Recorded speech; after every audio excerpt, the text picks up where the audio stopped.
السلام عليكم ورحمة الله تعالى وبركاته. قبل ما أقول رسالة الليلة في معلومة حابة أقولها، والكلام ده بناء على رغبة واحدة من جاراتي.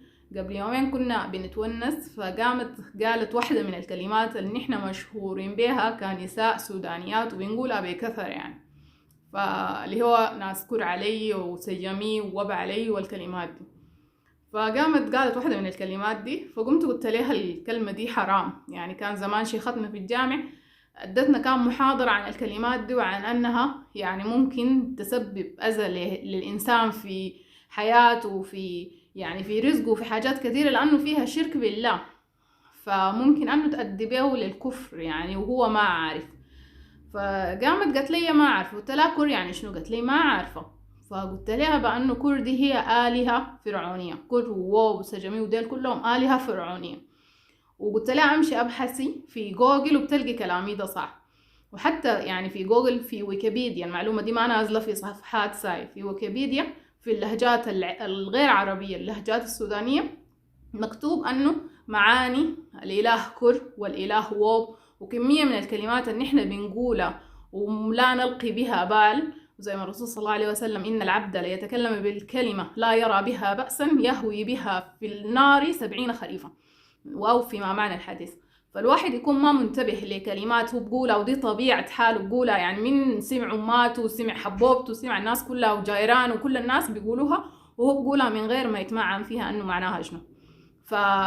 يعني إن شاء الله ربنا يغفر لنا الحاجات اللي نحن كنا يعني المعلومة دي ما كان في زول عارفة يمكن، فالله يغفر لنا لجهلنا بها، لكن الناس تنتبه وتحرص انه تاني ما تقول. وانا متأكدة في كثير من النساء بعد يسمعوا كلامي ده ويعرفوا انه دي يعني حاجة حرام وفيها شرك بالله، وحيمشوا يفتشوا في جوجل ويلقوا الكلام ده صح، فبرضه حيكرروا الالفاظ دي، لكن بس عشان هم متعودين عليها. فالوحدة لحظة تتخلع ومثلا يقع عليها طفل، ولا تحصل لك حاجة يعني خضتك او اي حاجة، بدل تقولي كر علي تستنجدي بالاله كر، وقولي يا الله يا حافظ. فإن شاء الله ربنا يغفر لنا جميعا، والناس يعني بس تحاول تستغفر، كل ما تقول الكلمة دي تخد في بالها أنه تستغفر، وخير الخطائين التوابين. الرسالة الليلة من واحدة من الأخوات بتقول فيها: السلام عليكم، أنا بنت واحدة ما عندي أخوان ولا أخوات، وقبل 5 سنوات أبوي توفى، فقام عمي قرر أنه يزوجني، قال عشان يحافظ على أمانة أبوي له. لكن الزوج اتزوجني له عبارة عن روبوت حق شغل، ما عنده لي أي شي نهائي، ما حصل يتونس معاي ولا قاعد معاي، بيصحى الصباح يطلع الشغل ويجي بالليل ياكل ويمشي ينوم. ممكن طول الفترة دي بس يكون قال لي السلام عليكم لما جا داخل، وأنا بكون من الصباح مجتهدة عشان أبتكر له وأرتب وأعمل أي شي ممكن يلفت انتباهه، لكن لا حياة لمن تنادي، بيخليني وبيمشي ينوم. كنت متضايقة شديد من الوضع ده وعايز أحكي وأتكلم، لكن ما قادرة. أمي مريضة ما عايزة أزيد مرضها، وتاني ما عندي صحبة ممكن أثق فيها. فتذكرت بدينا أنه كان معاي ولد زميلي في الجامعة، كان زول حكيم وعاقل ومتدين. قلت أحكي له، وفعلا انتظرت للصباح راجلي يطلع وأفتش رقم وأتصل له. طيب انتظرت للصباح ليه؟ ما عارفة انه ده شي غلط، لو كان شي عادي ولو كان شيخ دار تستشيريه ولا كده كان اتصلت طوال. انتظرت للصباح ليه لما راجلك يطلع؟ اتصلت وسلمت عليه وعرفت انه تزوج وعنده طفلة.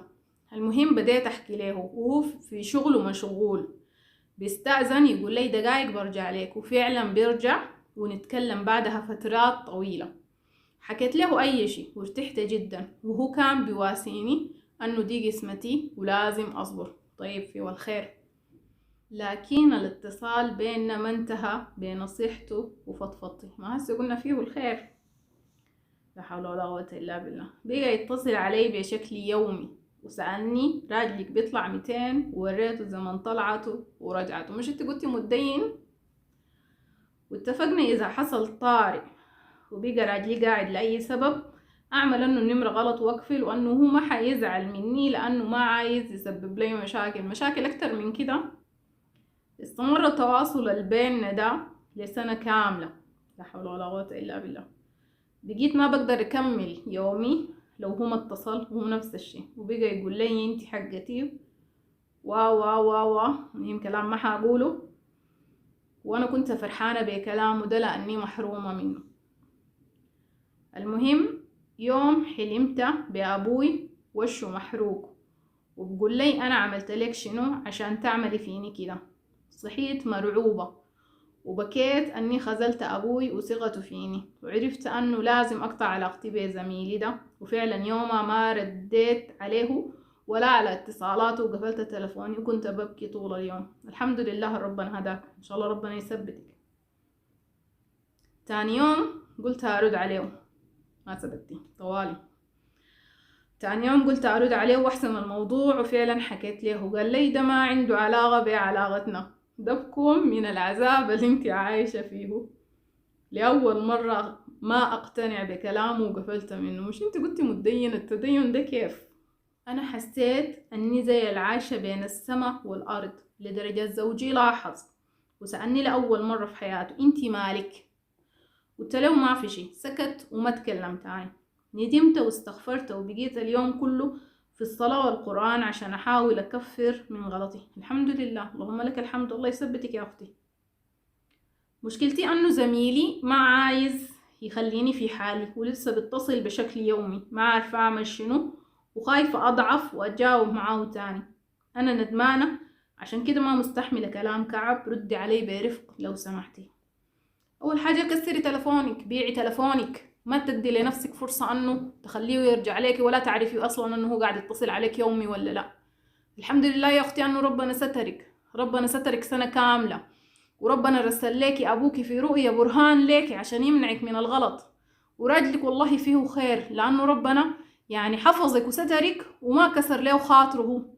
الله خلقه زول سكوت، ما بيعرف يتكلم، ما بيعرف يعبر، ما دايراه، ما نافع معاكي، انفصلي عنه وامشي بيت أهلك وشوفي لكي واحد والناس تتزوجيه. لكن ما ممكن انت في عصمة راجل وتتونسي مع راجل تاني. الكلام ده حرام يا جماعة. والواحد يعني الزمن ده الناس بقت بسبب المسلسلات وبسبب الحاجات اللي بتتنشر في الميديا بيشوفوا الحاجة الغلط صح. يعني ما ممكن الراجل والمرأة متزوجين وفي خاين في القصة والناس كلها بتكون دعم الخاين، بيكونوا ضد الراجل سيد الحق. فالعقول يعني تحولت للحاجة الغلط. نحن لازم نرجع نظرتنا للشي الصح، لازم نعدل مغايزنا. يعني انت كده انت محصنة، حرام عليك اللي بتسوي فيه ده. انت عارفة عقابه في الدنيا شنو؟ عقابه الرجم. عارفة الرجم يعني شنو؟ الرجم انه الواحد يوقفوه لانه محصن ويجدعوه بالحجار لحد ما يموت. يا جماعة نحن قرينا كلنا سورة النور وعارفين الكلام ده، وعارفين الصح من الغلط، وعارفين الحلال من الحرام. ليه الناس بتلخبط الامور كده؟ انت متضايقة مخنوقة، امشي للي بيحل لك مشاكلك، فضفضي للي بيحل لك مشاكلك، قومي الثلث الاخير من الليل وصلي وادعي ربنا، والله هو اللي بيحل لك مشاكلك. ما في راجل انت اتصلتي عليه وحيحل لك مشكلة والله غير انه يبقى لك زيادة مشاكل وذنب واسم.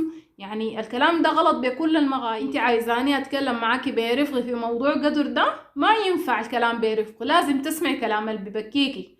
وما ينفع انه اقول لك خلاص اي والله دي حاجة غلط خلاص معلش تاني ما تعيديها كده بكل بساطة. لا، لازم اوريك انه عقوبته شنو، عقوبته الرجم، ولازم اوريك الصح من الغلط. ان شاء الله ربنا يثبتك ويهديك ويهدينا ويسترنا جميعا، جميع نساء المسلمين. واصلي في صلاتك، واصلي في قرآنك وفي تقربك من الله. دار تشكي، دار تفضفضي، قومي صلي واسجدي وابكي وقولي اي حاجة انت دار تقوليها، لكن ما تمسكي سماعة التلفون وتعملي حاجة حرام عشان انت ترتاحي. ده ما بريحك، ده الشيطان بيغشك. ان شاء الله ربنا يهديك ويثبتك يا اختي، والله يهدي جميع بنات المسلمين ويسترنا جميعا. فتكم بعافية وفي امان الله.